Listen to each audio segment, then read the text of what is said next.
Hi guys, Emily Gallagher here and welcome to Conscious Boss TV and Conscious Boss Radio. I am super excited to be here today. To be here today with a very special guest, Mr. Lewis Howes, up in the School of Greatness studio office where all the magic happens. Thank you for having me here. Yeah, and thank you for being here. Yeah. So today we are going to be deep diving on a raft of topics and conversations, and I've had full permission from Lewis to ask whatever I want. So I'm pretty excited about that. I'm going to warn you. So I'm really excited for you guys to be here today. If you have not heard of Lewis, then you've either been living under a rock or you don't have the internet, I think. So you're very good at getting your brand and your business out there. He's a man making massive impact in the world of personal development, business, branding, relationships. The thing that I really love about you, Lewis, is you're very holistic. I think you really, it sums it up, School of Greatness. And that's really an embodiment of all areas of our life. And I love that you really hit on that, health, wellness, relationships, business, you really do it all. And I really appreciate you for that. So we're going to touch on lots of different things today. But so Lewis is a New York Times bestselling author. He is the host of one of the world's highest rating, highest downloaded podcasts, The School of Greatness. So I'm stoked to be here in where it all happens today with you. But just an all-around good guy, really advocating for just all of us creating greatness in our life. You have a really powerful story, which I will, I think key notes are really, living on your sister's couch for a couple of years, broke down and out, essentially, being injured and having your NFL dream shattered and having your essentially identity kind of taken away. Those are two that really stand out for me because I think it makes what you've created so amazing. So I'm super excited to share him with you guys today. So Lewis has a new book coming out, or it's come out whenever you're reading or listening to this interview, and it is called The Mask of Masculinity. Yes. I'm going to go right in there because I don't know if it's strangely, but I'm really obsessed with this conversation, which is kind of odd because I work with women primarily, and I'm obviously a woman, but I'm really interested in this conversation. And I know when we met, I mentioned to you how excited I am that you're really stepping up in a big way to share this conversation. So I would like to ask you why this book and why now? What is driving you to bring this message out? Why the book? First, it was for my own personal journey. Yeah. Because I felt like I needed to learn so many things that I hadn't mastered yet as a man and as a human being. Yeah. I really see this as a human being challenge, not just men, women thing, but more about how all humans can become better versions of themselves. Yeah. And relationships are the most powerful things in the world. Without relationships, we can't achieve our dreams. And I'm a big believer in dreams. Pause you there for a second. Take note, right? Relationships are the most important thing because I love that. I know you're a big believer in that. Well, I would say health first. Okay, great. Yes. Health is actually the most important thing because if you don't have your health, then you're not going to be able to create powerful relationships. 100%. But the key to success in life is relationships, and the key to successful relationships is the thing that some men lack, which is vulnerability. Yes. And I don't want to generalize men or women here because it all depends where you grew up and your culture and everything. Yeah. But where I grew up, from my perspective, men weren't able to open up and express themselves like the women in our lives. Yeah. From my perspective. Yeah. And what I noticed was there was a lot of pain and suffering for myself because I didn't know how to express the different challenges I was facing internally. Yeah. I didn't know how to let it go. I didn't know how to communicate certain things. I didn't feel comfortable to share. And I think that's something in general that women do really well is they share their challenges with each other. And it's like you're able to release these things from your body or your mentality, your emotions. And in general, I don't see men open to sharing their challenges or struggles as much. Yeah. It's more like we have to have it all put together. Yeah. We have to be strong, make sure we can take on any of the stresses or pressures. At least that's what we create in general. Yeah. So I realized a lot of things weren't working for me. How I was handling certain situations, how I was responding to people. Can you give us any examples? I mean, let's just say sports in general. If someone would talk trash to me in a game with zero stakes. Yeah. It was like it's like attacking me. I felt like it was, you know, an attack on Yeah. my manhood or something. Yeah, right. Or my personality or my whatever. Yeah. And I wasn't able to fully just like laugh or smile and be like, okay, whatever. Yeah. It's like I had to defend myself. Yeah. And I had to defend it through words, Yeah. through energy, and then through force. Yeah. And it would leave me feeling very unhappy when I would do that and upset at myself. Like, why am I doing this? Yeah. Why am I constantly aggressive towards other human Yeah. beings when I feel like they're attacking me Yeah. for whatever reason? Yeah. So it was a journey of like, I turned 30, I'd gone through a pretty bad breakup. I'd sold a company. I was getting in more and more fights. I was just kind of frustrated in Yeah. general, and I was like, why? So it started with the question of why am I acting this way? Yeah. Where does this stem from? And then I started to do some work on myself and realized there was just a lot of past trauma and pain that I hadn't Yeah. really talked about with anyone. And as I started to open up and talk about it, it was like, wow, this sense of relief, this sense of comfort, this sense Yeah. of, oh, it's okay. Yeah. And I don't need to get upset about it. Yeah. But I think a lot of men in general aren't opening up about things, whether it be with a guy friend or girlfriend or coach or therapist, whatever. They're not willing to share. And I think the only way we can truly heal is when we start to share. Yeah. That's beautiful. And I think that, I'd love to know whether there was, because you mentioned obviously just starting to ask why and why you're feeling so aggressive and Yeah. angry and attacked. Was there kind of a moment that you kind of felt, okay, this is enough? Yeah, And what was I got in a really bad fight. I broke my nose and I was like, no.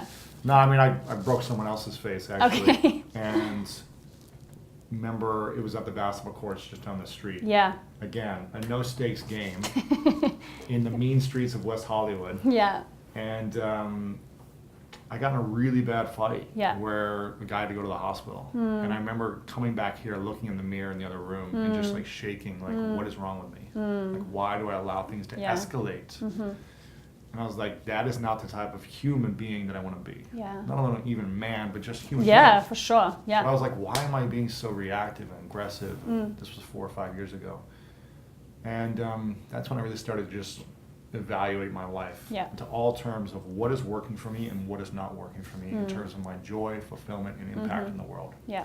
Because certain things were working for me. Yeah. My competitive nature was working Yeah. for me. My aggressiveness in certain areas was working for me. Yeah. My ability to, just work relentlessly did work for me. But I was like, okay, what are the things that aren't working for me? What's hurting myself in other relationships? Yeah. What's hurting my vision, my family, my friends? And it was first being aware. Okay, here's what's working, here's what's not working. It's not good or bad, right or wrong, just like, Yeah. how can I improve? Awareness, yeah.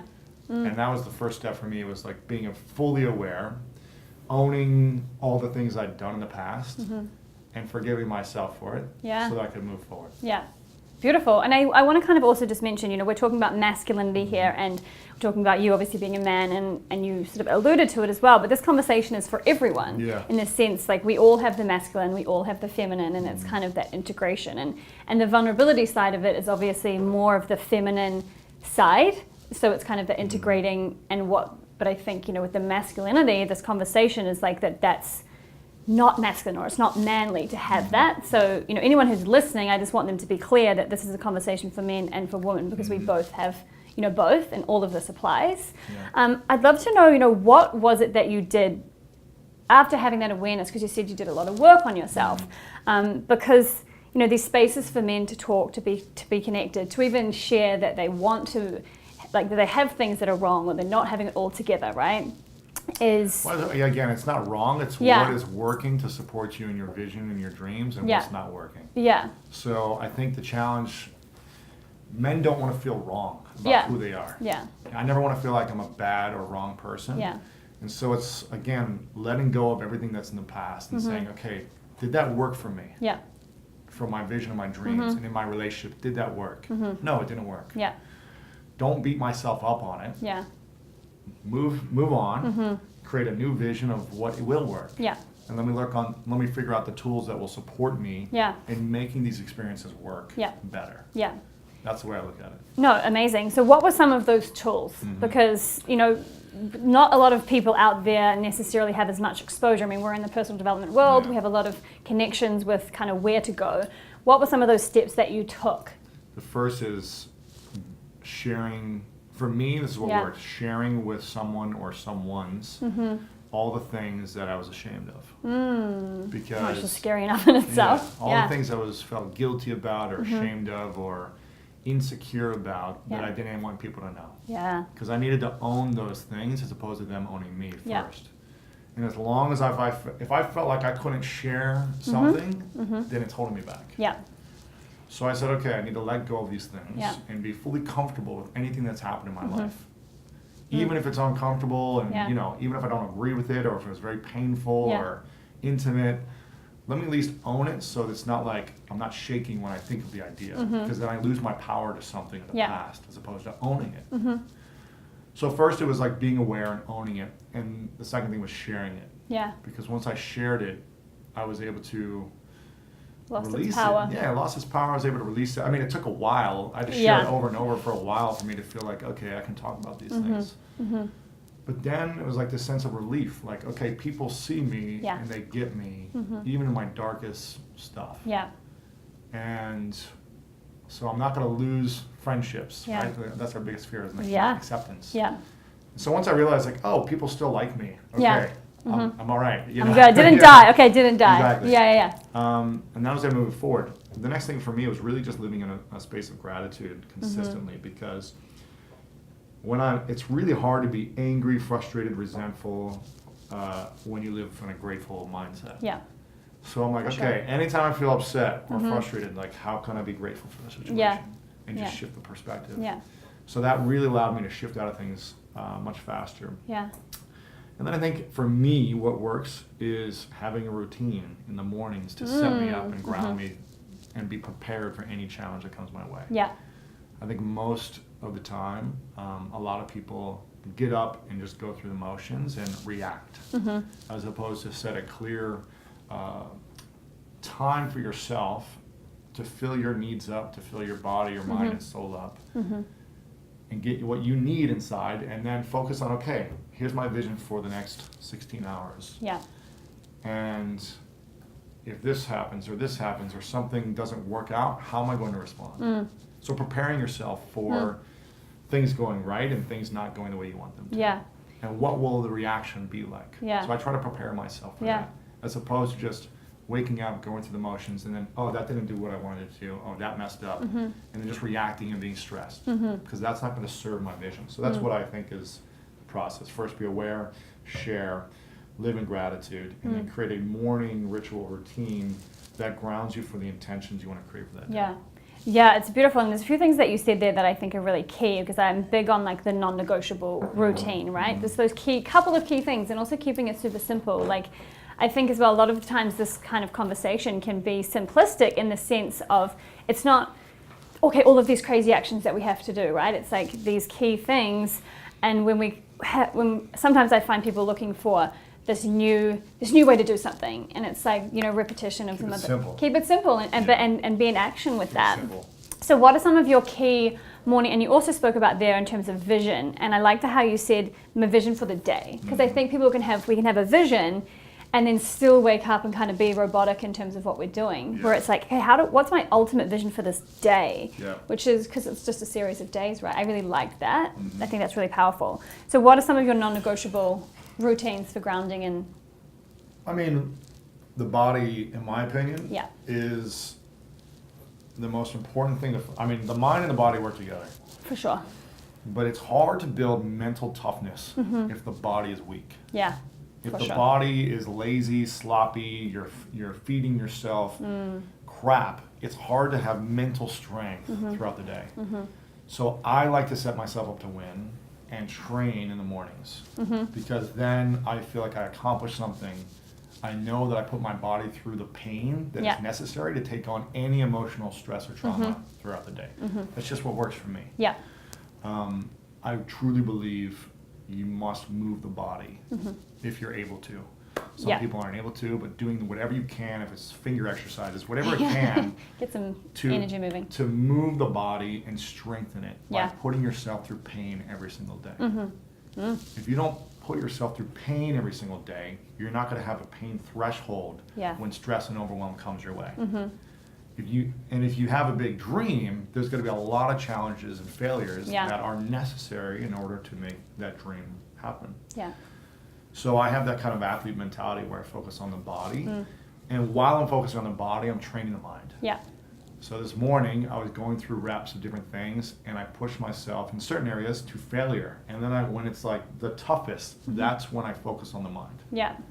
Not when it's easy, the first few reps, but when it's like the last reps, and my trainer says, okay, 10 more. Yeah. When I'm like, I can't do one more. So what am I going to start building in my mindset? So for me, that's what works. Yeah. Is training the body on a consistent day-to-day basis. Now with rest and recovery, obviously. Yeah. Then I like to meditate. And how long 10 do you to meditate 15 for? minutes, it just depends on the morning. At least 10 minutes, but usually up to 15. And this is where I really train the mind. Yeah.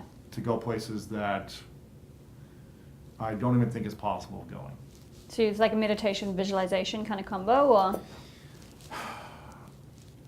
I do things a little different, I think, than most people do, where I constantly try to take myself farther and farther away from planet Earth. Okay. Now, this may sound a little weird. No, it's good. I've got a woo-woo crowd. It's all good. You can go there. So I see myself, and then I see myself literally rising up into the clouds, and then I see myself going as fast as I can into touching and moving planets. Cool. With my The hands. Superman situation going? Superman situation. And I continue to break through light years and light years to expand myself until I can't see the Earth anymore. Wow. From my perspective. Yeah. And then I try to go as far away as I can from the Earth. And it's like complete silence. And I'm moving other planets with my hands. Okay. And what this does for me is it just puts a different perspective to see how small I actually am and this Earth actually is. But how big and expansive my mindset can be the farther I push it. In the universe, but also in the small world. Yeah. And in my inner world. Yeah. So it's all about expanding my inner world so that I can create an abundance. When I come back to a challenge, I'm like, oh, this is actually a tiny little challenge as opposed to this big momentous challenge. Yeah. Because I can actually move planets in my mind. Right? I'm Superman, so I'm good. I got this. I mean, it may sound a little weird or egotistical, but it's like I want to be able to take my mind to the farthest depths of what is possible. Yeah. Even if it's in my own inner world. So But the outer world seems easier. Yeah. And that's how I train the mind. No, I love that. And I think that you said it there a few times just around the importance of the inner world, because it's all, that's where everything happens. It's like it's all mindset, you know, and it's further along that I get on this journey is just realizing how much everything is a mindset, you know, like it's never resources, it's always resourcefulness, all of that. And I think the fact that you came from where you were on, you know, your injury with being an athlete, being on your sister's couch, like those are the kinds of situations that I come across often where people will stay stuck in that mindset of like, well, this is my situation, you know? So I'd love to actually go back a little bit as well. Like what got you off your sister's couch? Because a lot of people are listening and it's like, okay, you know, that's great now and you've got this and you've got all of that, but you know, you created that. So what was kind of some pivots that got you from that point? You know, my dad had just gone through a really bad car accident where he was in a coma for 3 months. Wow. It was actually in New Zealand. Oh, You're from wow. New Zealand or Australia? Yeah, New Zealand. Yeah, it was actually in Christchurch. This was 12 years ago. He was on a vacation, he was 13 years ago, 12, 13 years ago. He was on a vacation with his girlfriend at the time, and he was driving late night around like a curvy mountain or something in New Zealand. And I guess there was no like street lamps or lights, and it's on the other side of the road there. Yeah. You're driving the other side of the road, which is the right side, I guess, or left We're on side. the left. Yeah, left side. And I guess he was trying to cheat in the middle. This is what his girlfriend says, because he doesn't remember. He was trying to cheat in the middle of to go around the curves, and there was a car that came, and he kind of froze, and because usually you would turn to the right in the U.S. Yeah. But I guess you turn left there, so he kind of just froze, and an SUV came up on the car, came through the windshield, the bumper hit him in his head. Oh, wow. So they had to helicopter him to Christchurch Hospital. He was on life support for 3 months. Wow. And so this all happened right before I went to play professional football. Okay. And then when I got done playing professional football, I didn't have my dad as a backup. He woke up and he's never been the same. I can't really have an emotional relationship with him. Right. He forgets a lot. He doesn't really, he's like almost like a completely different person. Wow. He hasn't fully That's healed. challenging, yeah. So it's kind of like I lost my dad that day, even though he's still physically here. And so when I was done on my sister's couch, I didn't have a backup plan. Like, he was kind of my backup plan. Right. He was like, come work with me when you're done. Okay. Like, go live your dream, and then, like, You're good if in case. Yeah, like, I'll, you know, Yeah. I'll financially back this and blah, Yeah. blah, blah. So I never really had to be resourceful. Because I had this in my mind. Like, I'm good. And so when I didn't have my dad, I didn't have my dream, it was kind of like, is this all my life is going to be? Yeah. You know, is this what I was supposed to do? Just, like, be 23, 24, On the and couch. be done? Yeah. Yeah, and, like, my dream's over, now what? Yeah. And I remember just kind of thinking, like, you know, there's got to be more for my life. There's got to be more available for me. Yeah. And I know this isn't supposed to be like it. This isn't supposed to be like my glory day and it's over. Yeah. I don't know. I don't know how to explain it. It's just like a drive inside of me Yeah. that just wanted to be more, create more, and give more. And it was kind of just like this feeling. Yeah. It's just like I needed to do something. Totally. And I would not be here without that actually experience happening to my dad, because I don't think I would have had that same drive to make something, to be something myself. But so I kind of feel like it all happened for a reason. Yeah, and I think that's a really big thing, because it's, you know, I think there's a saying, and it might have even been Tony Robbins who said it, where it's like, you know, on a good day and a bad day, you don't actually know when the event happens, which one it is, because that the worst thing that ever happens to you could be, you look back and it was the thing that created, you know, everything you're creating now, and vice versa. And I want to bring it back to, you know, our original conversation around masculinity and vulnerability. Like, what's one of the biggest things that you learned, or something that maybe surprised you? Because I know you've done a lot of research for this book and had lots of conversations. So what was one of the things that maybe surprised you that through the process of putting this book together? That I don't have all the answers. Right? That was surprising? You went into it thinking... Well, I think I used to have a pretty big ego. Right. And it's still there. I'm always working on it. But I think I used to think I knew a lot. Yeah. You know? And I think I had it all figured out. I was successful in sports and making money and figuring things out. So I was like, oh, I got the answers. Yeah. When I realized, like, wow, this is just, I just know nothing. You know? I'm just constantly trying to become better. In every stage of my life, there's new lessons and new things to discover. But also what opened up for me is my former niece, now they are gender nonconforming. Okay. I learned about a whole new experience of not, you know, men, women, and then human beings that are not considered, they don't consider themselves a gender. Yeah. Or they're gender fluid, or they're, you know, there's, so this whole new experience opened up for me where I was like, okay, I'm ignorant to this. Yeah. Because I just wasn't raised with this. It's sort of new concept too. Yeah. And so being aware and mindful that this isn't a man or woman thing, this is a human being experience. Yeah. And how can we be powerful, passionate, vulnerable, open human beings? There are certain tendencies of men and certain tendencies of women. Yeah. I'm not trying to, and to not generalize this, Yeah. because people, you know, I don't want to generalize anything. Yeah. And I think I started out doing that. So just being very mindful of the conversation. Yeah. And just the flack I'm getting in general for just having a conversation about it. Really? So what kind of flack are Even you being like getting? so politically correct. Wow, you yeah, You know, for sure. how we're talking now, I'm just like, Yeah. not everyone, not this, you know. Disclaimer. But I just think it's a very emotionally charged conversation for people based on their own personal experiences of what they've gone through. Yeah. You know, and also being like a tall, white, jock American man that essentially represents every heartbreak a woman has gone through from high school. Right? Like the jock athlete dude that they dated who like broke their heart. Sure. Like I represent that. Sure. Or the father that was guarded and angry. Or the brother that was stoic and had no emotion. Sure. Like I represent so many things to so many women Yeah. that they just kind of unleash this like judgment or energy or, Right. well, this is who you are because I went through an experience of someone that Wow. looks like you Yeah. type of thing. Mm. So I've had to kind of like take on the emotional burden of a lot of these women to allow them to heal and just kind of let it go through me as opposed to let it just Yeah. like lay on me. This is really interesting. I'd like to dig into this a little bit Sure. because this is part of the conversation that I'm really interested in, because I think that females, which is why I'm sitting here talking to you, and females have a big part to play in, and we're not calling this a men's conversation because it's Yeah. not necessarily, as we said.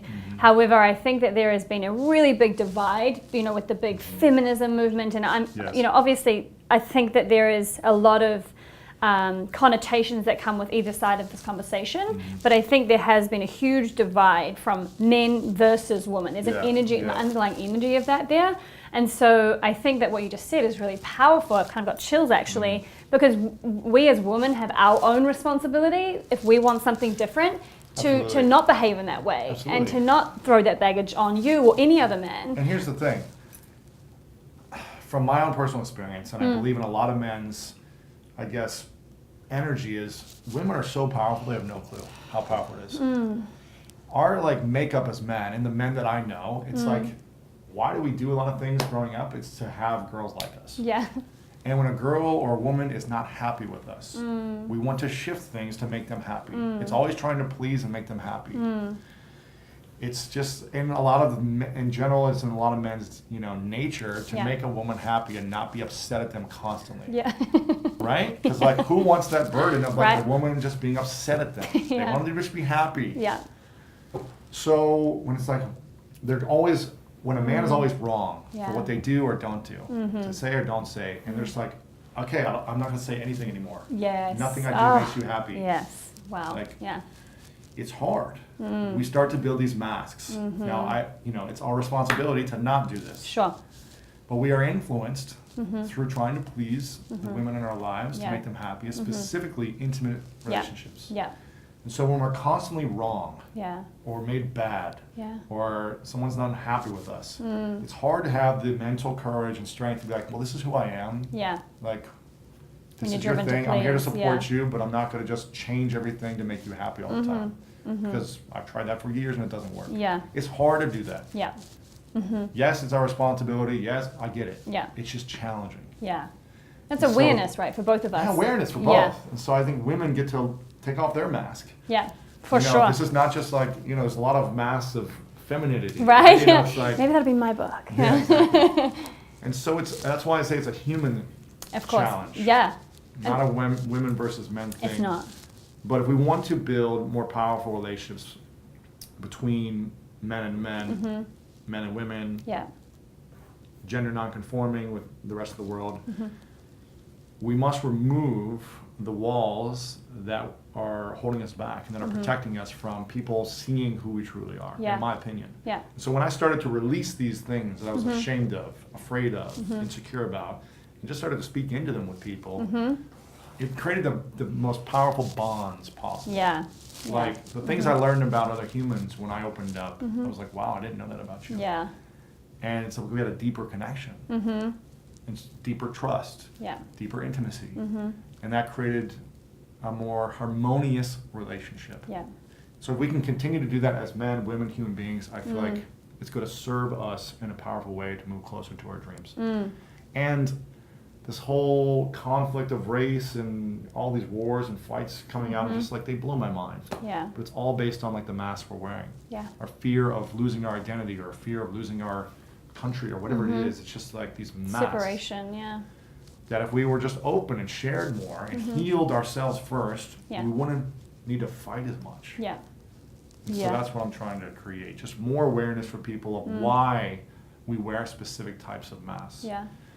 Where it stems from, what's the root of it, and how can we as men remove the mask Yeah. without feeling so vulnerable and Yeah. unsafe? How can we do it in a safe way where we feel comfortable? And how can women understand each mask that the man in their life is wearing? An intimate boyfriend, husband, father, brother, uncle. How can we be aware, oh, this is the exact mask that this man is wearing? And now here are the tools on how to get them to take it off without making them wrong. Because no one wants to be made wrong for who they are. Yeah. And if we're wearing a mask and you're like, don't do that anymore. That's bad. You're being wrong. The guy's got to hold it on even stronger. Yeah. Say, F you, like, don't tell me what to do. Wall, yeah. Walls. And so if you can learn the process of understanding the mask and how to get them to remove it from a loving place, which usually means acknowledging for the good.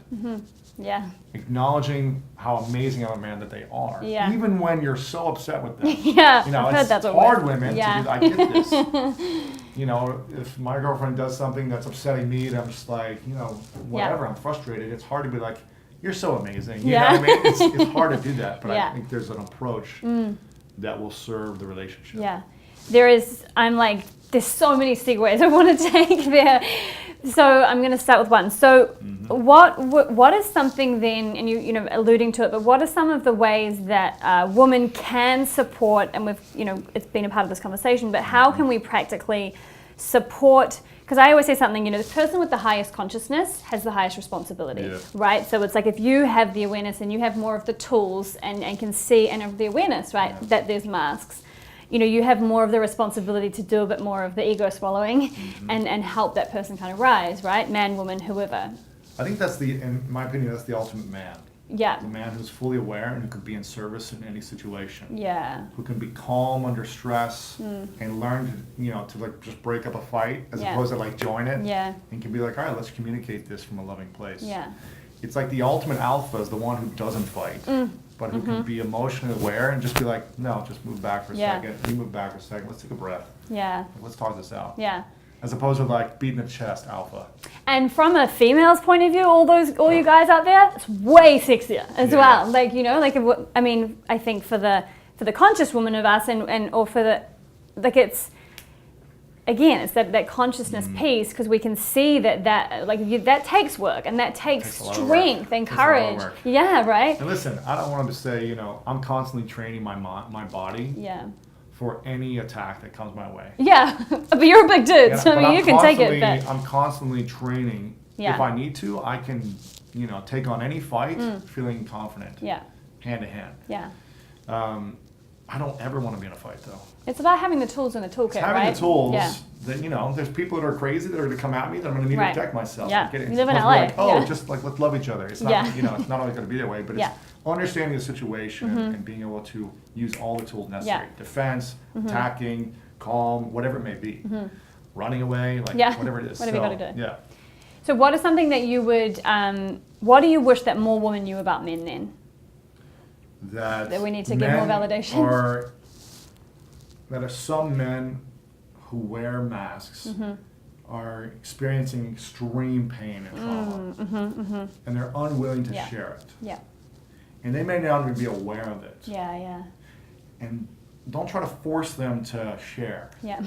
Don't try to force them to be like, tell me what happened when you were 6. Yeah, okay. Like, they may not be ready for that. So how do we go about that?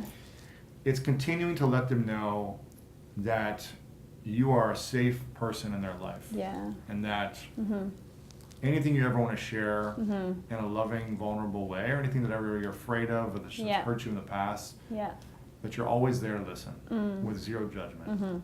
And you're going to love them no matter what they've done or what they've said, which is hard. Yeah.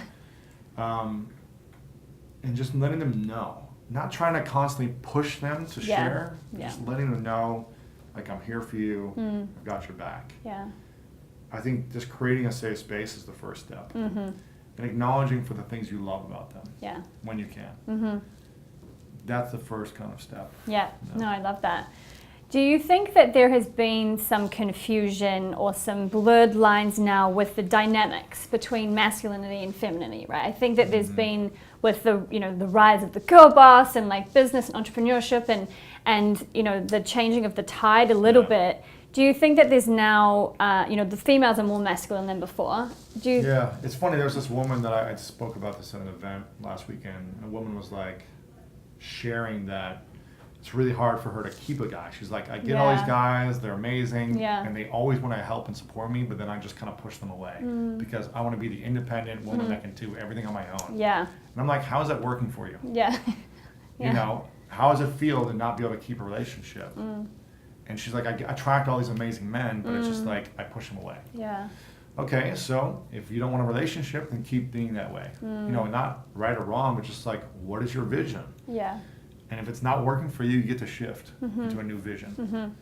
Doesn't mean you can't be this powerful woman who's like independent and taking command of her business. Yeah. But if you want to have a great relationship too, then you got to let go of some certain things. Yeah.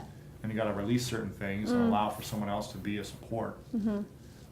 Just like a man gets to do in a relationship as well. There's a give and take in any relationship. So I think it's just figuring out what is the vision for the relationship you want to have in your life. Yeah. What works, what doesn't work. Yeah. What do you need to let go of? Yeah. What do you need to step into? To still have your dream as a powerful female entrepreneur or whatever that you want to be, and a great relationship. Yeah. Because you can have it all. Yeah. I'm asking for a friend, obviously. Yeah, No, it was actually really, in full disclosure, it's interesting, at this retreat I was at on the weekend, there was a love coach there, and she like redid my like online profile. I don't really use it because I'm traveling, but it was just so interesting. She's like, geez, don't say that, don't have that. There was like quite masculine, the approach that I put out there. Yeah. It's just I think interesting. you got to be ready for it. Yeah. You got to want it. Yeah. And if you got to want it, then You'll be you willing got to ask. to do things. Well, you got to be like, okay, what's this going to work? You Yeah. know? And here's the thing: there's a lot of conflict with men because women will say certain things. I want a man who's like this, this, and this, and then I want them to be open or loving or vulnerable. But then like, oh, they're too weak or they're too soft or this and that. So you're creating walls in men. Be like, all right, I'm not going to be vulnerable then. Yeah. You say you want it, but then you act a different way when I give it to you. Yeah. And you get disgusted with me in those moments. So what do you want? Yeah. You get to get clear.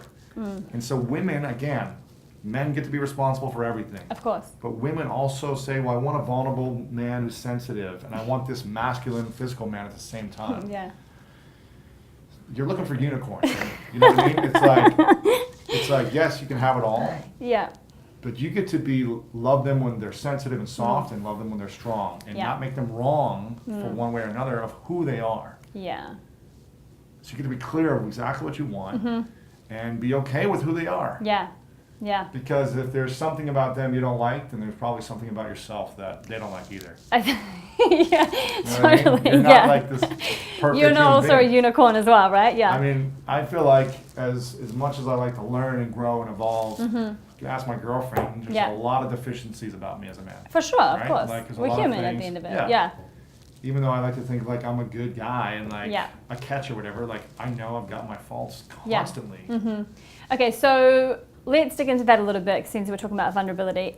What are some of the things that maybe you had to shed, or some of the places within you that you still feel are the, like the thing you have to work on? Like, I think a lot of us have that thing. We wake up and we have that. Okay, this is where I still have work to do. I mean, everywhere. I don't know Let me where get to my start. list. I don't know where to start. I mean, So what were some of the initial masks then that you had to shed that felt so scary when you were keeping them all to yourself at those kind of initial stages? Like, because it's probably the same. I mean, there's only so many things. I think originally was letting everyone see me for who I am and everything I've been through in my life. Yeah. Where I didn't feel comfortable sharing things of the past. Yeah. And I don't think everyone needs to do this. For me, I just knew it was holding me back. Sure. So it was first like sharing all the things for me that allowed me to like come clean and not feel shameful anymore. Yeah. Or guilty or bad. And I could kind of move forward in a new vision. So that really helped me just be more calm and loving in general. I think every relationship has its challenges and it brings up different things, each relationship. So, in respect for my girlfriend, I don't want to bring up too much stuff. Sure, because I wanna of honor course. her, Yeah, but of course. it's just like, I'm always working on myself. Yeah. And every 2 years or a year, it's like, oh, there's some new thing or this, Yeah. new challenge. So Right. it's like, I think it's going to constantly be there. Yeah. Challenges. Yeah. And I think it's like you sort of said earlier, and I was actually on my walk this morning listening to one of your podcasts around, I'm not perfect. And the more, it's like anything in business and relationships and health, wherever it is, whenever you get to that next level, you realize how you're at the bottom, right? It's like this rabbit hole that you never get. Like a new beginning, Yeah. New Really? discoveries. Yeah. And I think if we stay stuck and like I've figured it out, like what's Yeah. worked in the past is going to work now, it's just not. Yeah. Maybe in some instances. Yeah. But there's new levels of obstacles, stress, anxiety with every new opportunity. Yeah. And I also like what you said there as well around, not everyone has to do this, right? Because everybody's journey is different. And I think, especially in the self-development, personal development, it is a rabbit hole, and you can think you have to heal everything and look at everything and question everything. And I think it's important to say you don't. It's just, whatever feels good. Yeah, for me, it's like, what is your vision and your dream? For me, everything starts with a dream. Yeah. Without a dream, why are we here? Totally. Yeah. I mean, just to live and react to things. So for me, I think dreams are the most important things. And they can shift and evolve and change every day if you want them to. But without a direction or a place to go towards, we have no journey. Yeah. And that's no what every movie's about. You know, every movie's going on a journey. This is life is a journey. And so it's always like, I like to dream. I like to think about, like, what I want my life to be, what I want, who do I want to be, who do I want to be around, who do I want to impact, what do I want to create, what do I love, and focus on the dream. And then are all the actions that I'm taking every single day, or all the thoughts, or all the responses I'm taking, supporting me in making that dream happen by the time I want it to happen, or are they not? And if they're not, okay, let me learn something new on how to make it happen in a better way. That's the way I look at it. No, I love that. And how can I feel good about myself and joyful and fulfilled and happy along the journey? Where you are right now, too, I think is a big one. How can I feel happy along the journey? Because if I'm upset and sad all the time, that's not fun either. Yeah, absolutely. It's like, this is just like a game, you know? Life is a game. It's like, who actually knows what's real and what's not real? Well, how it's subjective it was a lot of created, it, how it wasn't created, like where we're supposed to go after this. Like, who freaking knows? So let's make our own game. This is why I fly around and touch planets, because it's like a game. It's like a game. Like, why not? Who cares? Right. Like, we get to create whatever we want. Yeah. No, and I think it should be fun, you know. It should be fun. I think that's really powerful, because it's like, when you have your vision, it's also looking at all the different dimensions of your life. And I think that's something I respect about you as well, from what I can see and from the outside. Is, it doesn't feel like you are, and obviously, we all have areas we feel like we can improve, that goes without saying, but it doesn't feel like there's like you are taking care of your health massively. You've got an amazing business, your relationships are really nurtured, you have a great relationship with your girlfriend, so I think that's really powerful as well to see. And then kind of coming back to that, what you mentioned around being the jock and that kind of the projective, villain in the masculinity story for some women. But I think it's actually a really powerful example of not having to have this and then not have that. Like, you don't have to be super in touch with your emotions and sacrifice being amazing at business and having a great, you know what I mean? Absolutely. And I think that's really awesome. That we can be in mastery of all areas of our life. Absolutely. At the same time.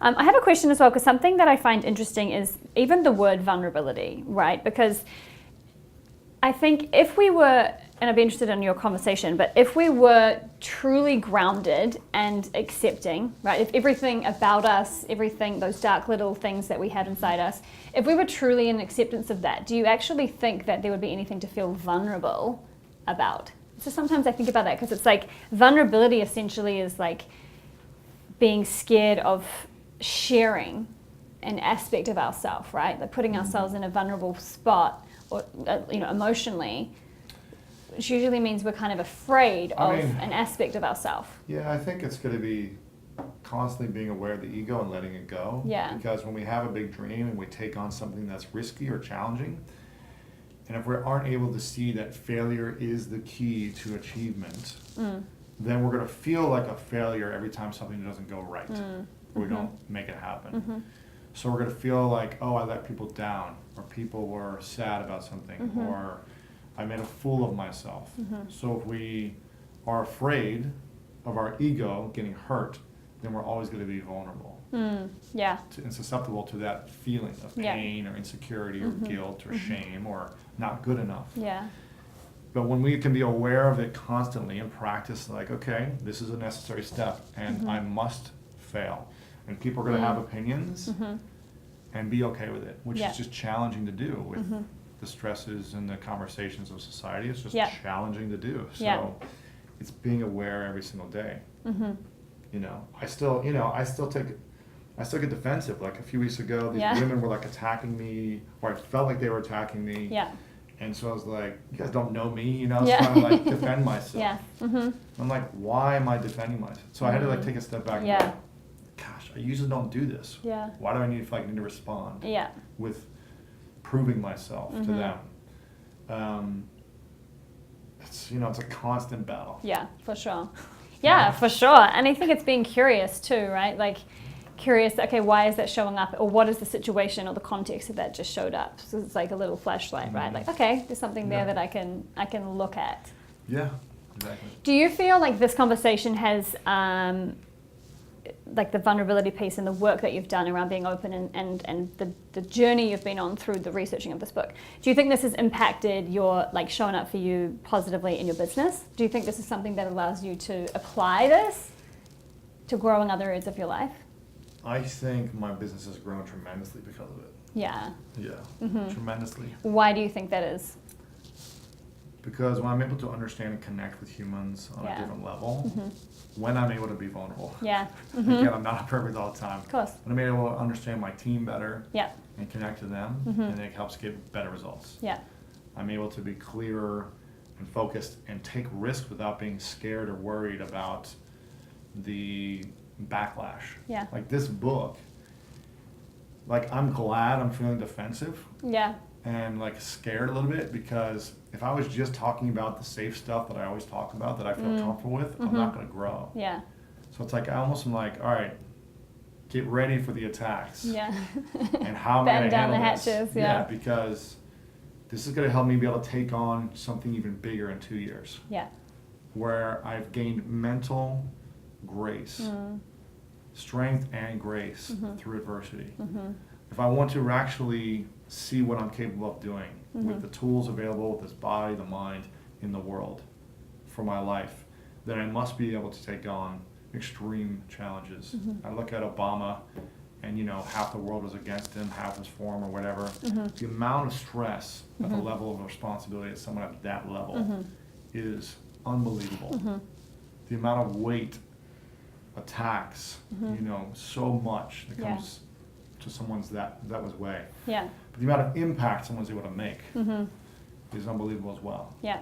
So it's like, okay, what can I continue to push the boundaries on to see what I'm capable of doing? I just don't ever want to feel regret Yeah. that I didn't give enough or try enough or use what I was given to the maximum of my abilities. Yeah. So I'm constantly trying to say, okay, well, this is something that scares me. Okay, it must mean I know how to do it then. That's what I think about. I love that, and because we're going to wrap up here in a second with a couple of quick questions, but I love what you said just then around failure being the way, right? Like you have to, because that's like one of the biggest human fears is like, I can't try this because what if I fail? I mean, could you walk right away when you're 6 months old? I know, but we need to continue to hear people say this because it's like... You hit your head over and over and over again until you were like, oh, I'm going to just stabilize myself. Yeah. And then when you started to run, you hit it over and over again. It's like failure is the only way to succeed. Yeah. Period. I love it. I love it. So you must say, how can I fail over and over again until I learn the lesson and the tools, the information, or master the skill so that I don't continue to repeat it. Yeah. And then what's the next thing? Yeah. The next thing. Bottom of the rank of the ladder again. Yeah. Okay, cool. So what is your ultimate hope for this book? That it's a catalyst of healing for men and women and all human beings. Amazing. Because I just feel like, again, I love Oprah and Brene Brown and Deepak and all these leaders talking about being open and loving and vulnerable. Yeah. But a lot of the guys that look like me or grew up like me will never never listen to them. Yeah. And I'm not saying I'm the answer or the No, solution, I know what you're saying. but I'm just hoping that they'll be able to see, like, oh, here's a guy who had some financial success and sports success. And maybe I'll just take a look and glance. Yeah. And hopefully, like, there's something on the book that they can consume and be like, oh, you know what? That doesn't work for me. Yeah. Gosh, I've been a jerk in this situation in my life, and that's why I always feel like this disgusting feeling in my stomach. Maybe I'll go apologize and just kind of own my moment. Yeah. And just start there. Yeah. You know what I mean? Yeah. It's just like getting people moving a couple steps forward in a positive way so they can heal their inner world, which I believe will heal the outer world. Yeah.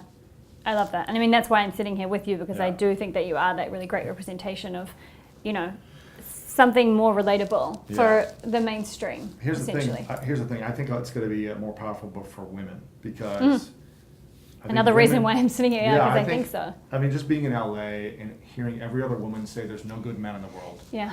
Like, it's no good men to date, like they're all flakes, or just whatever, like whatever conversation women have. Yeah. like, have you looked within and tried to understand the men that you're seeing and seeing the masks they're wearing so you can fully understand them?